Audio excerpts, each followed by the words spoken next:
शरण्यं भृत्यार्थिहं प्रणतपालभवाब्धिपोतम् वन्दे महापुरुषते चरणारविन्दम्।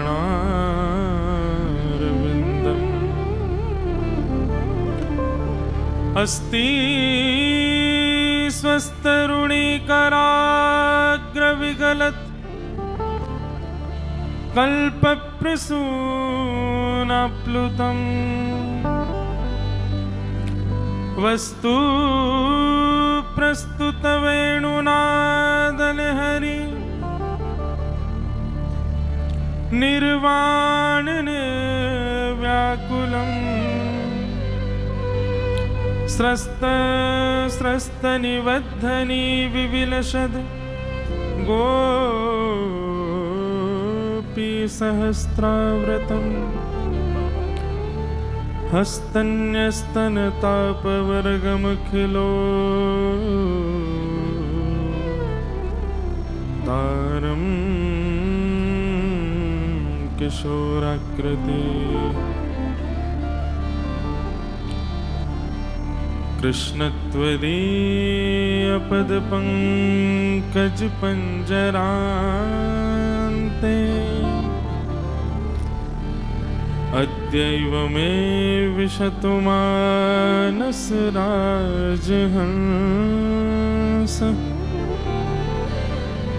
प्राणप्रयाणसमये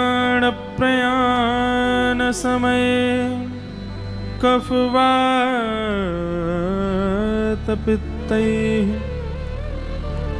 कण्ठावरो धनविधो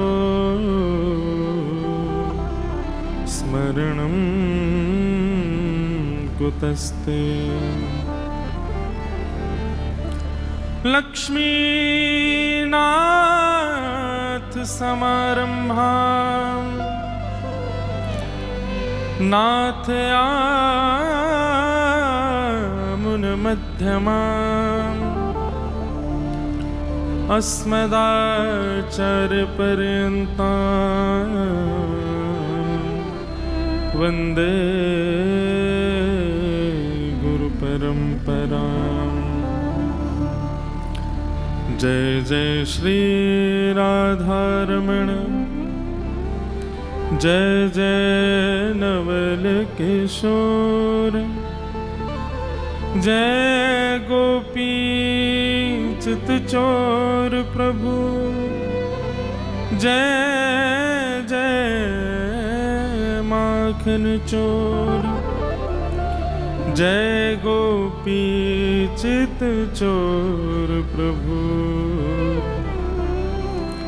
जय जय माखन चोर।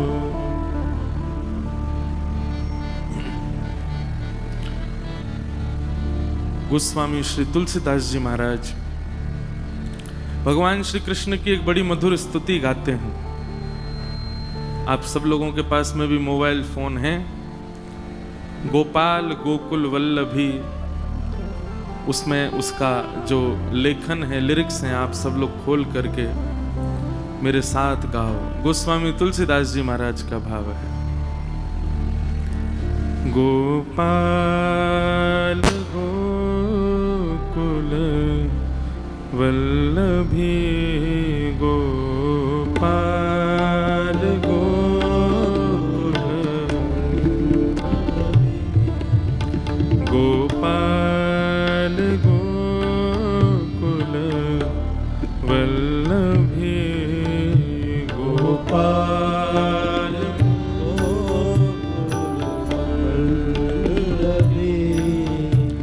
प्रिय गोप गोसुत वल्लभ, प्रिय गोप गोसुत वल्लभ, प्रिय गोप गोसुत वल्लभ, प्रिय गोप गोसुत वल्लभ, चरणारविंद महं भजे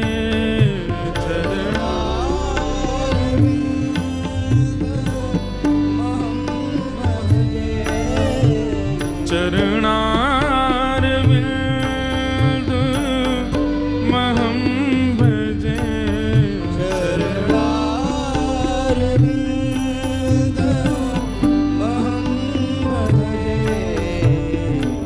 भजनीय सुरमुनि दुर्लभ भजनीय सुरमुनि दुर्लभ गोपाल गोकुल वल्लभी गोपाल गोकुल वल्लभी गोपाल गोकुल वल्लभी गोपाल गोकुल वल्लभी घनश्याम काम अनेक छवि लोकाभिराम मनोहरम घनश्याम काम सब लोग गाओ छवि लोकाभिराम मनोहरम घनश्याम काम अनेक छवि लोकाभिराम मनोहरम घनश्याम काम अनेक छवि लोकाभिराम मनोहरम किंजलकवसन किशोर मूर्ति मुरिगुण करुणाकरम लोकाभिराम अनेक छवि लोकाभिराम अनेक छवि लोकाभिराम मनोहरम लोकाभिराम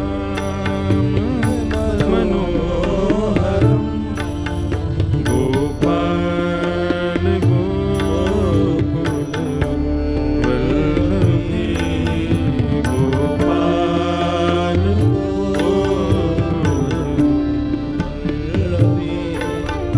प्रिय गोप गोसुत वल्लभ प्रिय गोप गोसुत वल्लभ चरणारविंद महं भजे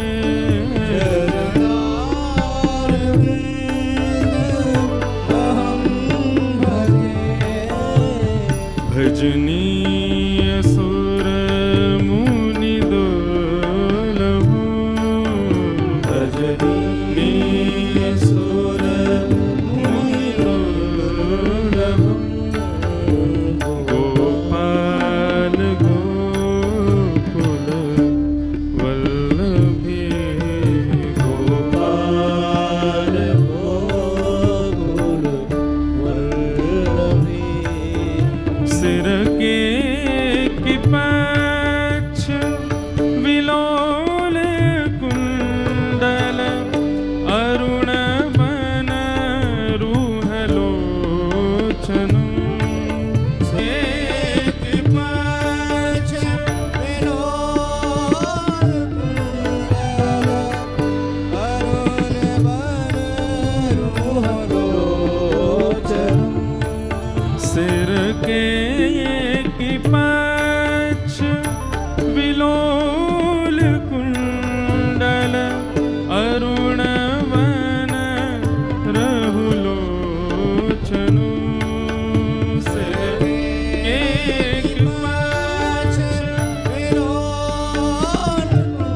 विचित्र सब अंग दातु भव भय मोचन चरणारविंद महं भजे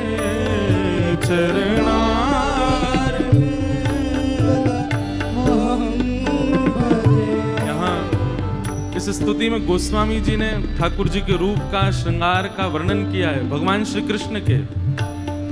और हर भाव के बाद गोस्वामी जी एक बात कहते हैं जो इस वक्त हम सबको भी सौभाग्य मिला है, वही बात गोस्वामी जी कह रहे हैं। चरणार विंद महम भजे भजनीय सुरमुनि दुर्लभम।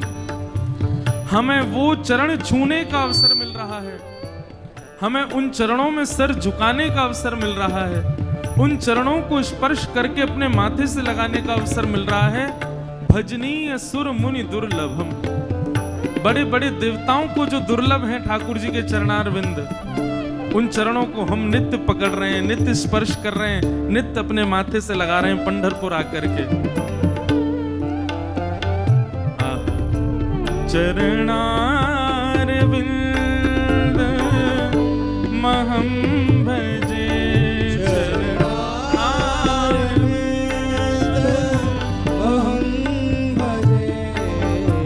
भजनीय सुरमुनि दुर्लभ। भजनीय सुरमुनि दुर्लभ। गोपाल गोकुल वल्लभी। गोपाल गोकुल वल्लभी। गोपाल गोकुल वल्लभी। गोपाल गोस्वामी जी कह रहे हैं कचकुटिल सुंदर तिलक क्रूरामयंक समानन। कचकुटिल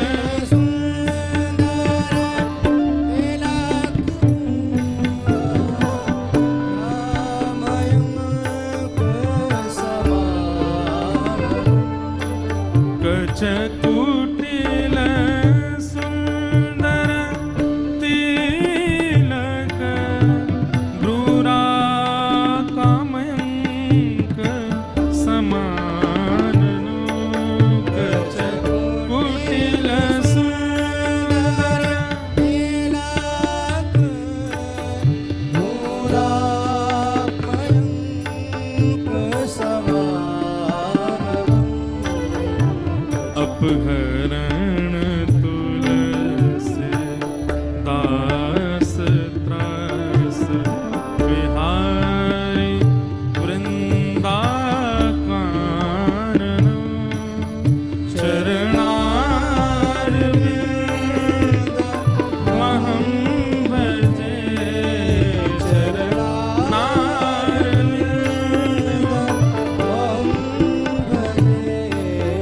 भजनीय सुरमुनि दुर्लभ। भजनीय सुरमुनि दुर्लभ। गोपाल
बोल वृंदावन बिहारी लाल की, श्री राधा रमण लाल की, श्री राधा वल्लभ लाल की जय।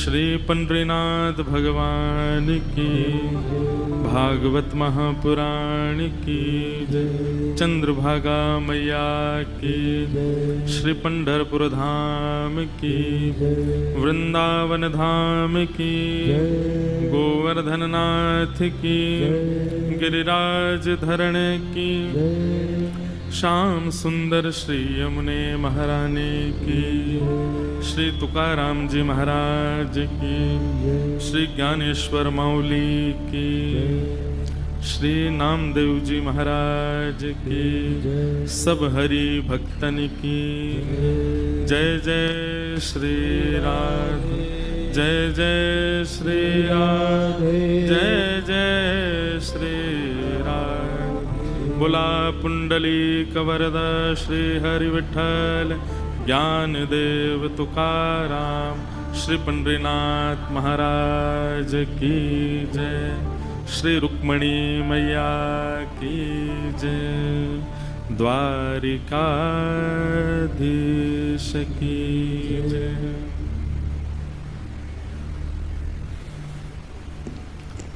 परम मंगल में परात्पर अखिलेश्वर,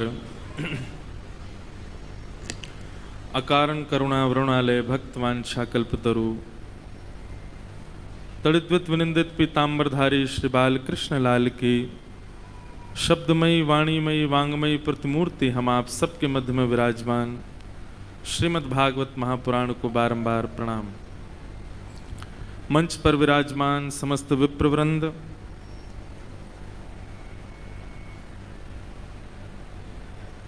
उपस्थित समस्त गंधर्वजन और आप सभी श्रोता भाई बंधु मातृशक्ति बालक मित्र सखा, सबको जय श्री कृष्ण, जय सिया राम, जय श्रीमन नारायण, राम कृष्ण हरि। ठाकुर जी की परम कृपा महती अनुकंपा से हम आप सब लोग भू वैकुंठ श्री पंडरीनाथ भगवान के पावन चरणारविंदों में चंद्रभागा जी के पावन तट पर अविराजित होकर के भागवत भागीरथी का रसस्वादन पान कर रहे हैं। परतानी परिवार और उनके समस्त परिवारी जन, इष्टजन, मित्रजन, सुहृदजन और आसपास के क्षेत्रों से आए हुए आप सभी वैष्णव भक्त वृंदों के प्रेम के फलस्वरूप ठाकुर जी ने ये सुंदर योजना यहाँ बनाई है। इसके लिए आप सब बड़े सौभाग्यशाली हैं।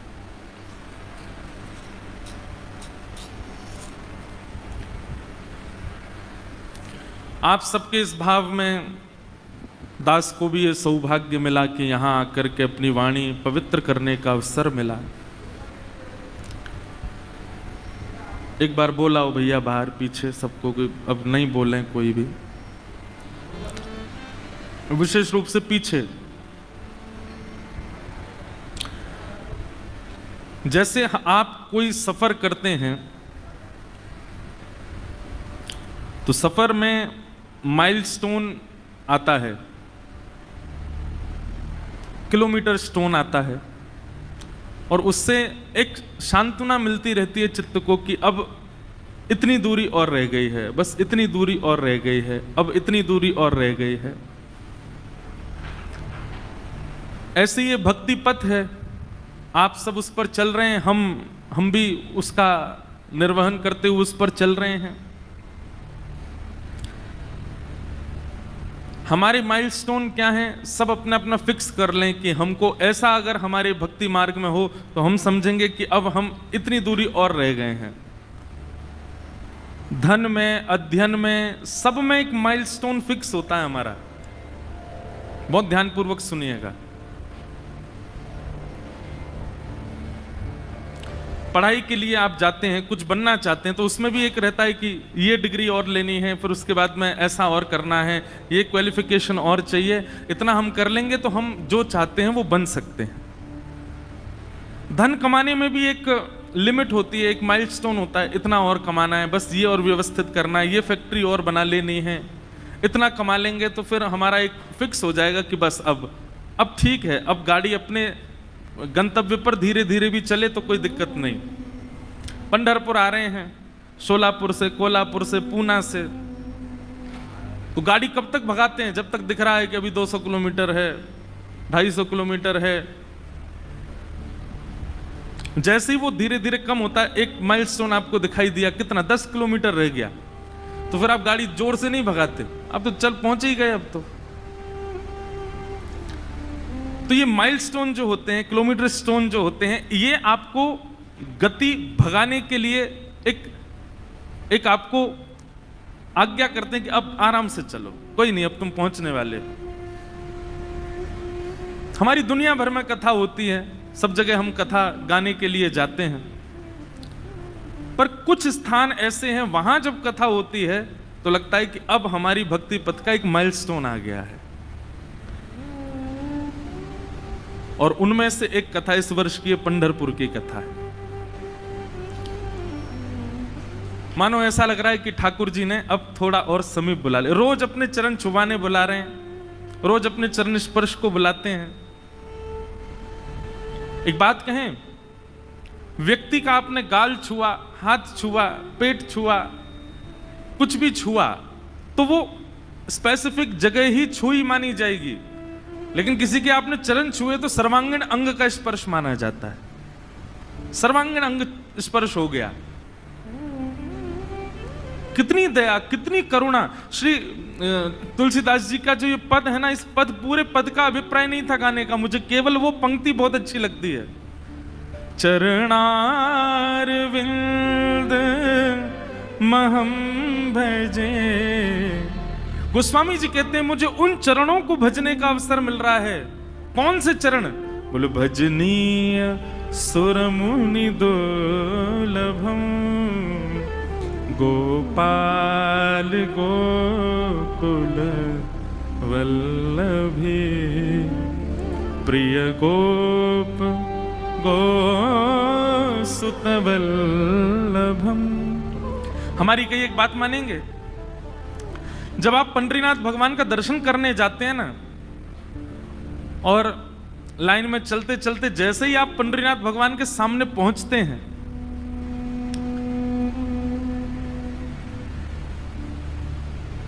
उनके चरण छूते समय और अपना मस्तिष्क जब चरण से स्पर्श कराओ, उस समय स्वयं से पूछिएगा, आप योग्य थे इसके? आप लायक थे इसके? क्या इतना पुण्य है आपका? महाराज, श्री पंढरीनाथ भगवान सामान्य नहीं है। आज मैं वो ग्रंथ लाया ही नहीं, मैं पढ़ रहा था।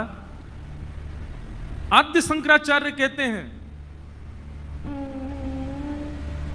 जिन शंकराचार्य भगवान ने चारों धामों की स्थापना की, जिन शंकराचार्य भगवानों ने तीर्थों की स्थापना की, उत्तर भारत और दक्षिण भारत को मिलाया, पूरे भारत में आज हम जिन तीर्थों का दर्शन कर रहे हैं, शंकराचार्य भगवान की कृपा से करते हैं।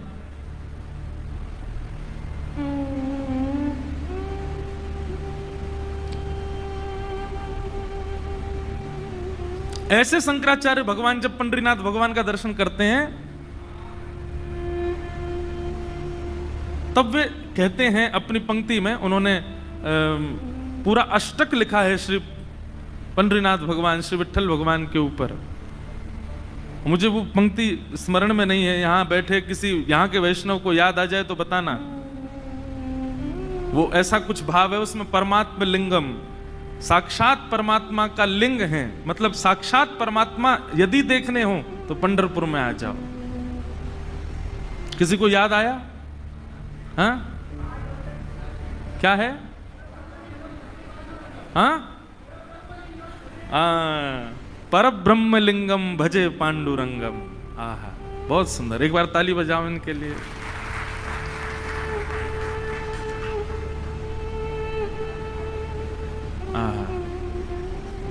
परब्रह्म लिंगम भजे पांडुरंगम। आद्य गुरु शंकराचार्य कहते हैं, बोले आपने यदि इनको देख लिया तो इस भूतल पर, इस भूमि पर साक्षात भगवान, यदि वैसे सब जगह भगवान है, जगन्नाथ जी भी भगवान है हमारे, श्री बद्री विशाल भगवान है हमारे, श्रीनाथ जी भगवान है हमारे, वृंदावन बिहारी लाल, राधा रमण लाल, लेकिन सबको छूने का अवसर नहीं मिल रहा है आपको। आप सबको नहीं स्पर्श कर सकते।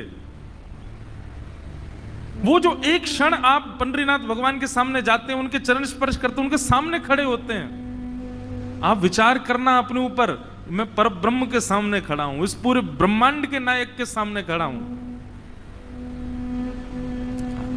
परब्रह्म लिंगम भजे पांडुरंगम। और उनके चरण छूते समय अपने ऊपर विचार करना, मेरा इतना बल है, मेरा इतना जप है, मेरी इतनी योग्यता है कि श्री पंडरीनाथ भगवान मुझे अपने चरण स्पर्श करा रहे हैं। स्पर्श चाहे चरण का हो, चाहे अंग में किसी भी अंग का हो, आप हर किसी को अपना स्पर्श नहीं करने देते। स्पर्श बहुत निजी रूप हो जाता है। मैं आता हूं जाता हूं, आप लोग ये मत सोचना थोड़ा इंट्रोवर्ट लग सकता हूं आते जाते समय, पर वो मैंने जब से नासिक में कथा हुई तब से मेरा नियम बन गया है कि मैं कथा से 1 घंटा पूर्व और कथा के 1 घंटा बाद तक मौन रहता हूं। नासिक में वो नियम था, तो तब से वो पूरे दिन मौन रहता था, तो तब से ये नियम ले लिया कि 1 घंटा तो रखूं कम से कम, तो मौन रहता हूं। उससे मुझे दिक्कत बहुत होती है, कई लोग समझ ही नहीं पाते तो मैं सिर पीटता हूं अपना। अब मुझे मंच पे आके माइक वाले भैया को समझाना है क्या करना है, कैसे बोलूं, उस समय तो मौन है। अब माइक चालू हो गया तब मैं कथा, अब मैं कैसे समझाऊं क्या कम करना है क्या ज्यादा, तो फिर जैसा मिलता है कह देता हूं। कई बार मंच पे बैठते समय प्यास लगती है, गला सूख रहा है, पंडित जी को मैं कहता हूं, तो कहते हैं चाय पियोगे मंच पे? अरे मैंने कि भाई,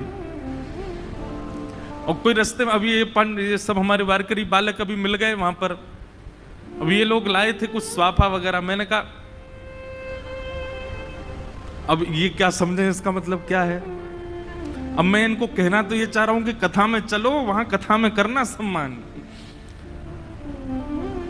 और जबकि हमारे पंडित जी तो ट्रेंड हैं, 1 महीना नासिक में ये सब इशारे समझने लग गए थे, भूल गए फिर से।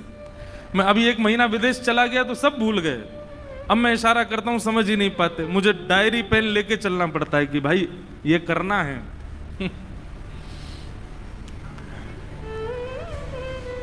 और दूसरा हमारा एक नियम है कि हम पैर नहीं छुपाते। उसके पीछे 2 कारण हैं।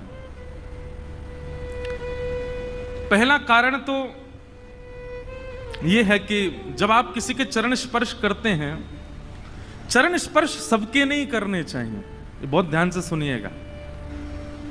चरण स्पर्श माता पिता और गुरु और या जिसके प्रति अटूट श्रद्धा हो उसके करने चाहिए, उसमें भी छूने नहीं चाहिए, दूर से ही करना चाहिए। आप छू केवल तब सकते हो जब सामने वाला आपको अनुमति दे कि हां स्पर्श करो। आप अपने मन से उसका स्पर्श नहीं कर सकते। संसार में किसी को छू दो जाके तो आप पे केस भी हो सकता है, क्यों छू रहे हो मुझे मेरी बिना अनुमति के। तो ऐसे ही गुरुजनों की आज्ञा जब तक ना हो तब तक उनका स्पर्श मत करो, वो जाने किस भाव में है। तो पहला भाव जो हमारा है वो ये है कि पता नहीं क्यों जब आप स्पर्श करते हैं तो ऐसा लगता है कि इससे अधिक श्रेय आप श्री ठाकुर जी के चरण स्पर्श करो, हमको तो केवल खड़े खड़े प्रणाम कर लो। हमारी वाणी को ही आप श्री ठाकुर जी के चरणारविंद मान के उनको प्रणाम कर लो, हमको मत करो। दूसरा भाव यह है कि आप जब किसी के चरण छूते हैं तो उसके सारे पुण्य ले जाते हैं। क्या करते हैं लोग बाग, क्या करते हैं कि जैसे ही कोई व्यक्ति जब तप नियम साधन करके आए तो उसको कहेंगे, संत जैसे संत आ जाए, महापुरुष आ जाए हमारे नगर में, हमारे घर आइए महाराज जी, पैर घुमाए आइए। काय को? इन पे पुण्य जो है उससे हमारा घर चल जाएगा, घर बस जाएगा, सब काम ठीक ठाक हो जाएंगे। दूसरे का भजन क्यों लेना है आपको, अपना करो। और तो हमारा कोई भजन नहीं है ऐसा मत सोचना आप, हमारे पास तो केवल कथा करते हैं, सेवा करते और कुछ नहीं। पुण्य खत्म होता है, इसलिए कोई पुण्य बढ़ा नहीं रहे। मैं इसलिए नहीं पैर छुपाता कि पुण्य है नहीं, क्या करोगे पैर छू के, है ही नहीं वहां पे कुछ भी, इसलिए दूर से प्रणाम कर लो, वंदन करो। तीसरा और अंतिम भाव, अब आपका तो बड़ा भाव है पैर छूने में, लेकिन कई लोग ऐसे हैं, उनको कोई भाव नहीं है, वो देखी दिखाई बस बिलैया दंडौत कर रहे हैं। और जब ऐसा व्यक्ति दंडौत करता है ना, तो कई बार आपके जिसको दंडौत किया गया है, जिसको प्रणाम किया गया, उसके भाव कम हो जाते हैं। मैंने बहुत बार ऐसा अनुभव किया कि कई लोग बिना भाव के स्पर्श कर देते हैं, मंच पर आकर के मैं ब्लैंक हो जाता हूं, मेरे सारे भाव जो मेरे मन में चल रहा था सब निकल जाता है। इसलिए हमने ये नियम बनाया, भाई हमारे चरण मत छुओ, आप ठाकुर जी को प्रणाम करो। और प्रणाम करने का बहुत मन है, तो ये तो मेरे लिए नहीं, क्या सबके लिए होना चाहिए कि जब भी किसी वैष्णव को देखो दूर से प्रणाम करो। उसका मार्ग अवरुद्ध करके प्रणाम नहीं करना चाहिए, दूर से वंदन करो।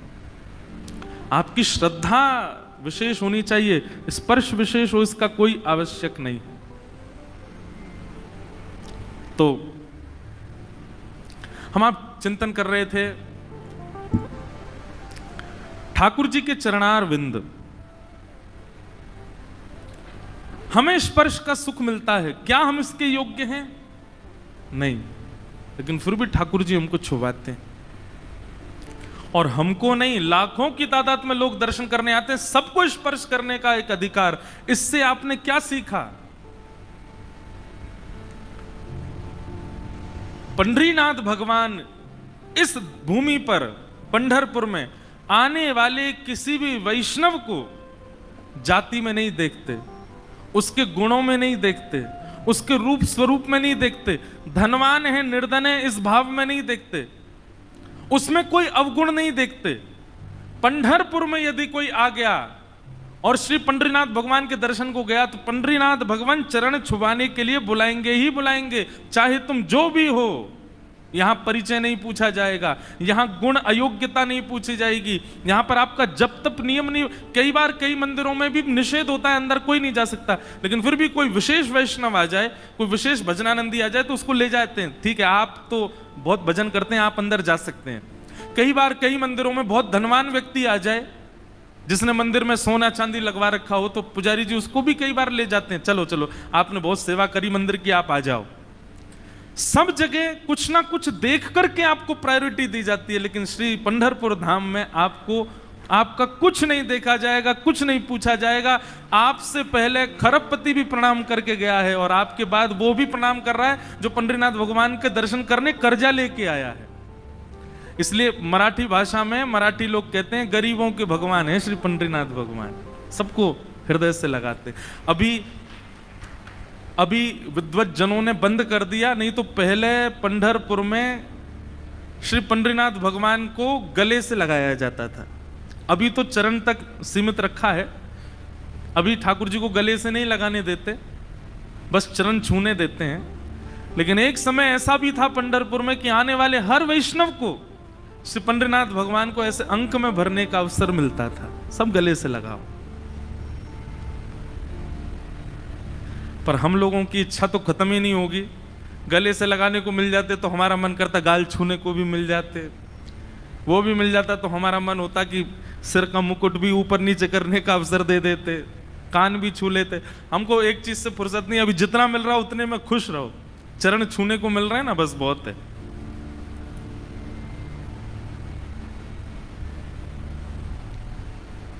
लेकिन हमने क्या सीखा कि पंढरीनाथ भगवान यहां पर दोष नहीं देखते, आप जैसे भी हो आओ, सबको स्वीकार करते हैं श्री पंढरीनाथ भगवान। आप उस समय प्रणाम करते समय यह विचार किया करो कि क्या ठाकुर जी जैसे हम बन सकते हैं कभी?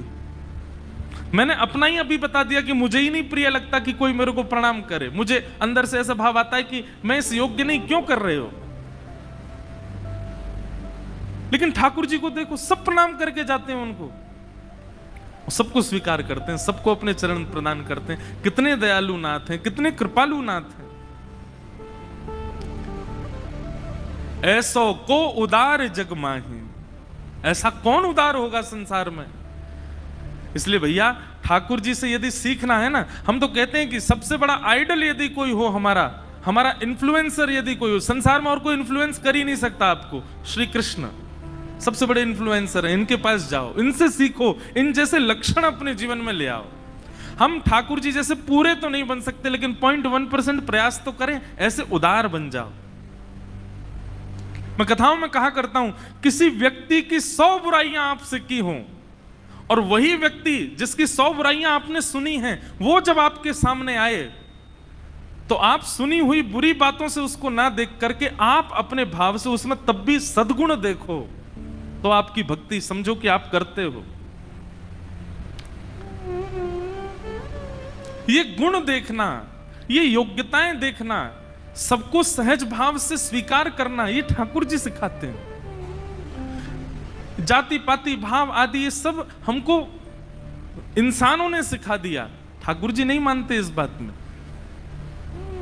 जो लोग कहते हैं कि मंदिरों में ये चलता है, मंदिरों में तो ये है, मंदिरों में जाति वालों को आके देखो आप,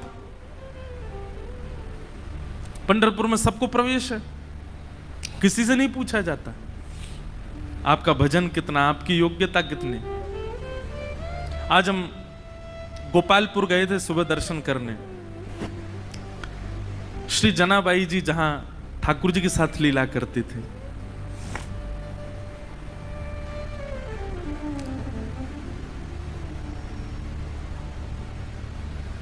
जनाबाई जी का चरित्र बहुत सुंदर है। महाराष्ट्र के किसी भी भक्त का आप चरित्र सुनो, अद्भुत है, एक अलग विलक्षण सुख मिलता है उसमें। और जब से मैं गोपालपुर होके आया, फिर लोगों से मिलके, मैं तब से जनाबाई जी का ही भाव सुन रहा था। अभी तक भी, यहां आने से पहले तक भी श्री जनाबाई जी का ही चरित्र पढ़ रहा था, और पढ़ते पढ़ते बार बार स्मरण कर रहा था उन स्थानों का जो जो हम देख करके आए गोपालपुर में। फिर सामने चंद्रभागा जी के तट पर ठाकुर जी के और भगवान श्री कृष्ण के और भगवान श्रीमन नारायण के चरण चिन्ह, चरण पादुका के दर्शन। तो जनाबाई जी का स्मरण हो रहा था बार बार। बहुत पावन चरित्र है श्री जनाबाई जी का। जनाबाई जी कैसे आई ठाकुर जी की शरण में? छोटी सी थी जनाबाई, अपने माता पिता के साथ आषाढ़ी एकादशी के दिन आई यहां पर, जिस दिन सबसे ज्यादा भीड़ होती है पंढरपुर में, और पहले से ही सोच करके आई थी कि मुझे वापस घर नहीं आना है। तो पंढरपुर में जब आई तो यहां पर वारी आती है, वारी को क्या बोलेंगे हिंदी में, लोगों के टोले आते हैं भर भर के, और महाराज कीर्तन करते हुए वारियां आई हुई थी। सब नाच रहे हैं, गा रहे हैं, विठल विठल विठला माझा पांडुरंग विठला, जय जय राम कृष्ण हरि। पंढरपुर में आते ही नेत्र सजल हो गए। जनाबाई छोटी सी हैं, अभी 7-8 वर्ष की आयु है।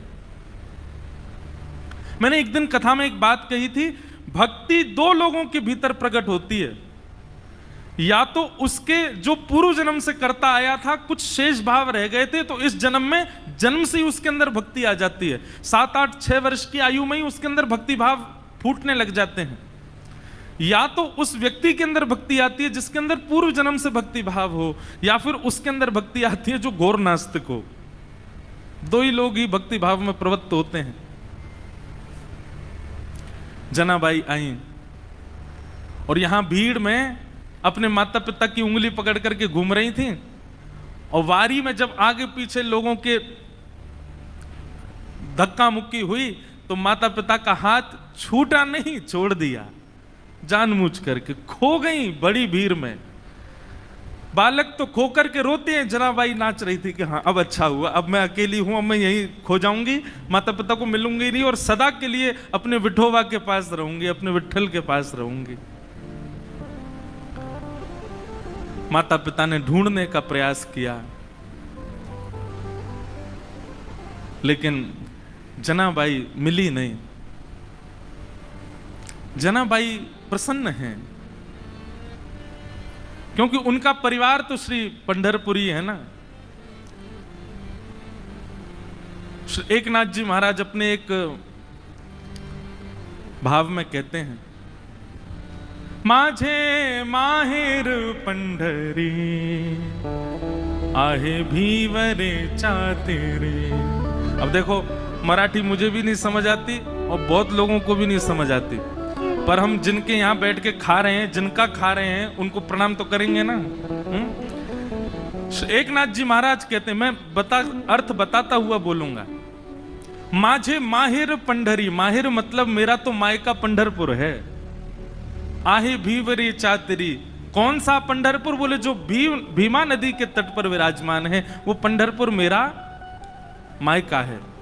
और बाप आई आई, बाप आई आई, माझे विठ्ठले रखुमाई, माझे विठ्ठले रखुमाई, माझे विठ्ठले रखुमाई।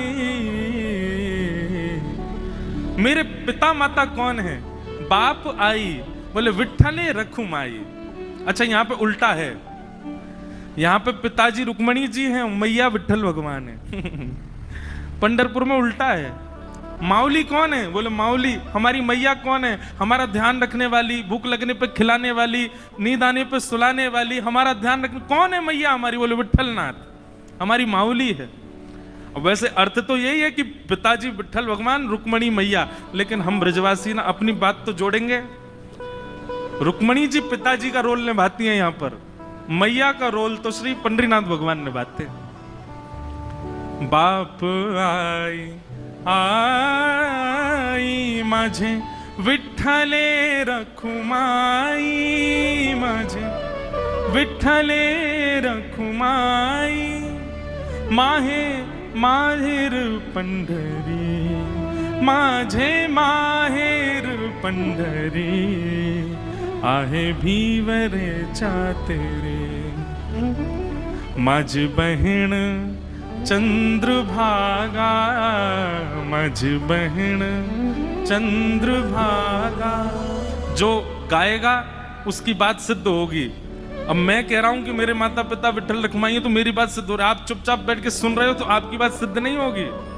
गाओ मेरे पीछे, माझ बहिण चंद्रभागा, माझ बहिण चंद्रभागा, करत से पाप भंग, करत से पाप भंग, माझ बहिण चंद्रभागा, माझ बहिण चंद्र। हमारी बहन कौन है? माता पिता तो विठ्ठल रखुमाई है, और बहन हमारी कौन है? श्री चंद्रभागा, ये हमारी बहन है। इस बार पंढरपुर में संबंध बना जाओ ताकि बार बार विठ्ठल भगवान बुलाते रहें। बिना संबंध बनाए चलेगा। सुनो एक बात हमारी, ये भक्ति भाव के संबंध दुनिया में बनाओ, पर ये पारिवारिक संबंध तो पंढरपुर में बना के जाओ। ठाकुर जी से कह देना, मैया हम जा रहे हैं, अपने अपने काम पे जा रहे हैं, पैसा कमाने जा रहे हैं, बढ़िया अपना व्यापार बड़ा करने जा रहे हैं। और जब पैसा बहुत कमा लेता है बेटा तो माँ खुश होती है ना, हे पंडरीनाथ आप खुश हो जाना। और आप अपनी खुशी कैसे बताना? हमको पंढरपुर बुला के बता देना कि आप बहुत खुश हो।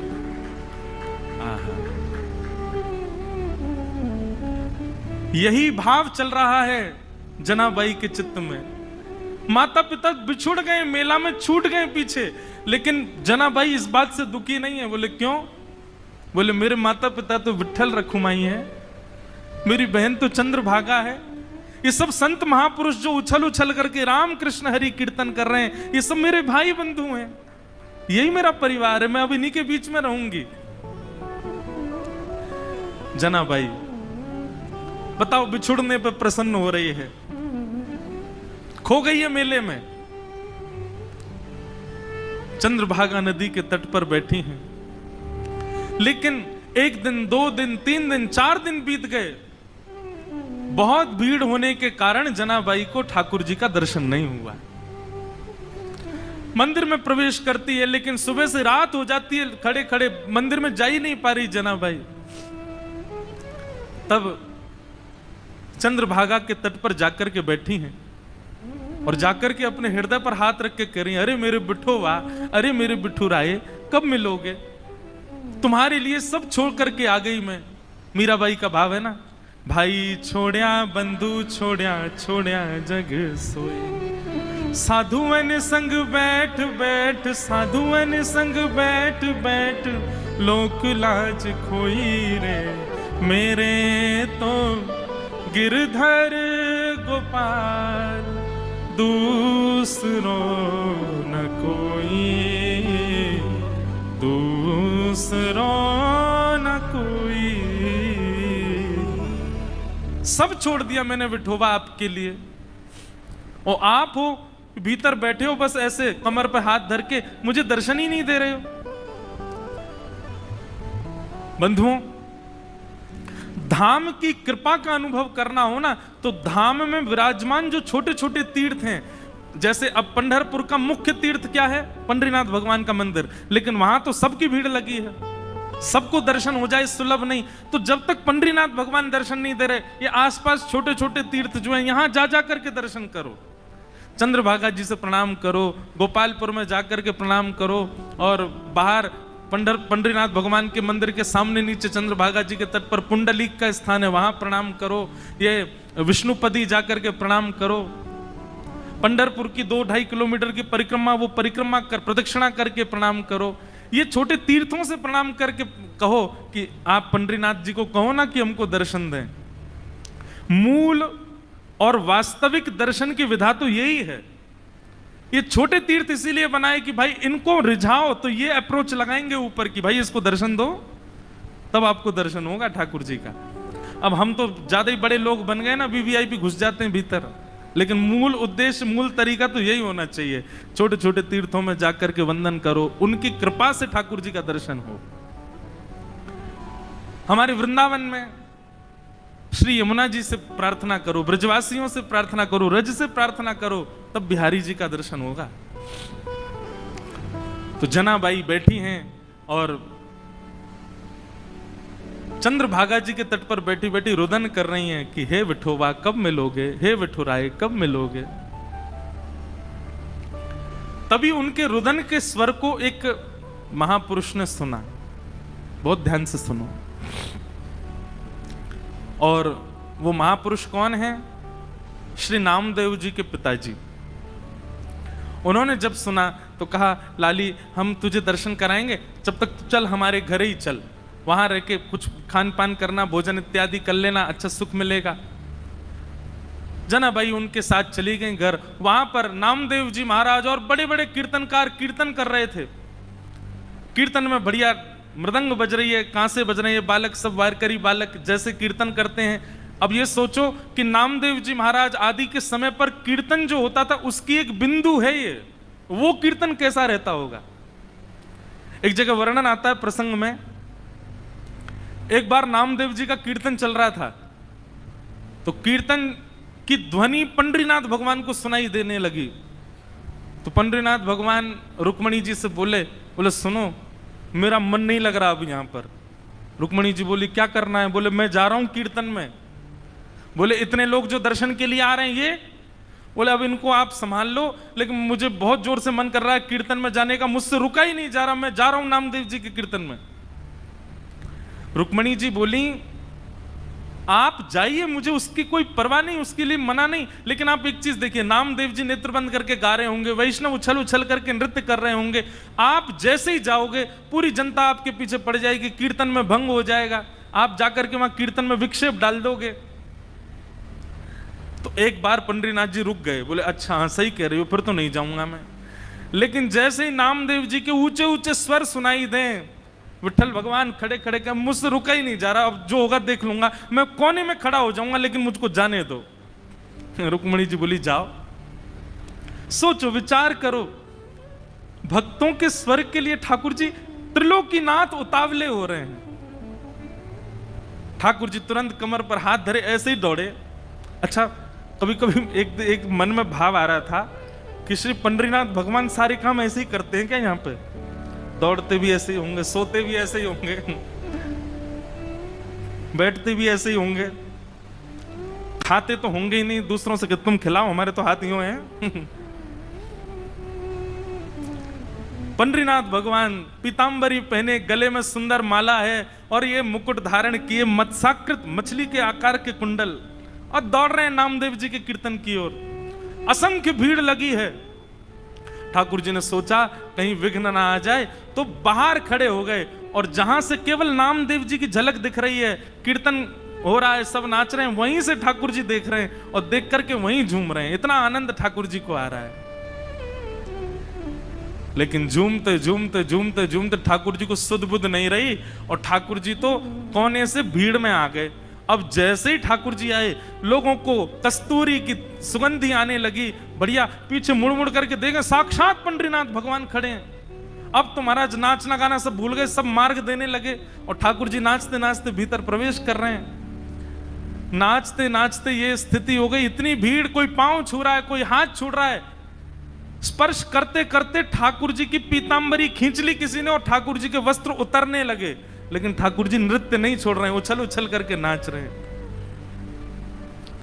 स्थिति ये हुई, आज हरि देखे नंगम नंगा। ठाकुर जी के सबरे वस्त्र खींच खींच के ले गए और ठाकुर जी निर्वस्त्र अवस्था में ही नृत्य कर रहे हैं नामदेव जी के कीर्तन। नामदेव जी के जब नेत्र खुले और सामने ठाकुर जी को देखा, नेत्र सजल हो गए। जय हो। कभी कभी संशय होता है, नाथ हम आपके भक्त हैं कि आप हमारे भक्त हो। अरे इतना उतावलापन, इतनी उत्सुकता तो किसी भक्त में नहीं होती। वो अपने वस्त्र का भान तो रखता है, आप तो कीर्तन में वस्त्रों का भी भान नहीं रखते नाथ। ऐसे हमारे श्री पंडरीनाथ बड़े दयालु ठाकुर जी। तो जनाबाई जैसे ही पहुंची नामदेव जी के घर, वहां नामदेव जी कीर्तन कर रहे थे, वैष्णव नाच रहे हैं, मृदंग लेकर के करताल बजा रहे हैं। तभी जनाबाई को क्या दिखा कि श्वेत श्वेत वस्त्र, श्वेत श्वेत टोपी पहने, सब वार करी और इनके बीच में एक पीतांबरी पहने और गोल गोल गोल कोई घूम रहा है। जनाबाई 4 दिन से तो दर्शन हुए नहीं थे ठाकुर जी के। गौर से देखा तो महाराज, आहा, सुंदर ते ध्यान उभे विटवारी, सुंदर ते ध्यान उभे विटवारी, सुंदर ते। श्री तुकाराम जी कहते हैं, जिनका ध्यान इतना सुंदर है, विट्ठल पर जो वीट के ऊपर खड़े हैं, आहा। जैसे ही दर्शन किया जनाबाई के तो रोम रोम प्रफुल्लित हो गए, आनंदित हो गए। आहा, साक्षात पंडरीनाथ भगवान नृत्य कर रहे हैं नामदेव जी के कीर्तन में। जनाबाई तो वहीं बैठ गई। अब तो तुकाराम जी के नामदेव जी के पिताजी ने सबको बोला, ये लाली यहीं रहेगी हमारे घर पर और यहीं इसका खान पान, कोई इसको कुछ नहीं बोलेगा, ये जैसे चाहे वैसे रह सकती है। जनाबाई छोटी सी हैं, पूरे दिन केवल उनको एक ही प्रतीक्षा रहती थी, कब कीर्तन हो, कब विट्ठल आएंगे, मैं उनका दर्शन करूंगी। और किसी को दर्शन नहीं होते, जनाबाई को होते थे। नामदेव जी कीर्तन करते और जैसे विट्ठल आते, नामदेव जी जनाबाई उछलने लग जाती, विठोबा आ गए, विठोबा आ गए। सब जनाबाई को देखते, छोटी बालिका है ऐसा सोच करके अनसुना कर देते, लेकिन उनको तो प्रत्यक्ष दिखते थे ठाकुर जी। सब लोग दर्शन करने के लिए जाते थे। जनाबाई को कहते थे तुम चलो साथ में। जनाबाई कहती मुझे मंदिर जाने की जरूरत नहीं है। क्यों? बोले शाम को कीर्तन होता है ना, विट्ठल यहीं आते हैं, मैं यहीं देख लेती हूं उनको।